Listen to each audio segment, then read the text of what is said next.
বাংলাদেশের প্রায় প্রতিটি পুকুরেই এখন একটাই মাছের রাজত্ব, তেলাপিয়া।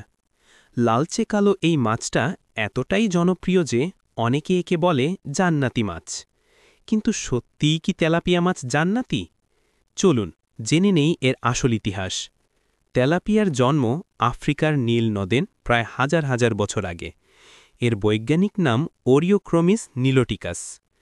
প্রাচীন মিশরে এই মাছকে ধরা হতো রাজকীয় খাবার হিসেবে। কিছু মন্দিরে এমনকি পবিত্র মাছ হিসেবেও মানা হতো। পরে এই মাছ ছড়িয়ে পড়ে বিশ্বের নানা প্রান্তে।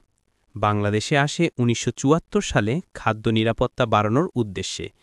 দ্রুত বড় হয়, সহজে চাষ হয়, আর দামও তুলনামূলক কম। তাই এটি এখন আমাদের দৈনন্দিন পাতে জায়গা করে নিয়েছে। এখন প্রশ্ন হচ্ছে, জান্নাতি মাছ কথাটা কোথা থেকে এলো? ইসলামী দৃষ্টিতে কোরআন বা হাদিসে কোথাও তেলাপিয়ার নাম নেই। জান্নাতি মাছ বলে কোনো বর্ণনাও নেই। এটি শুধু লোকমুখে তৈরি একটি গল্প, যা সময়ের সাথে সোশ্যাল মিডিয়ায় ছড়িয়ে পড়েছে। ইসলামী দৃষ্টিতে মাছ হালাল হতে হলে এর আঁশ থাকতে হবে এবং এটি পানি থেকে ধরা বৈধ হতে হবে। তেলাপিয়ার আঁশ আছে, তাই এটি সম্পূর্ণ হালাল, কিন্তু জান্নাতি বলা ধর্মীয়ভাবে ভুল ও ভিত্তিহীন। এই মাছ দ্রুত বৃদ্ধি পায়, রোগ প্রতিরোধ ক্ষমতা বেশি, আর পরিবেশ বান্ধবভাবে চাষ করা যায়। ১ কেজি তেলাপিয়া উৎপাদনে পানির ব্যবহার অনেক কম, যা টেকসই খাদ্য ব্যবস্থার জন্য দারুণ একটি উদাহরণ।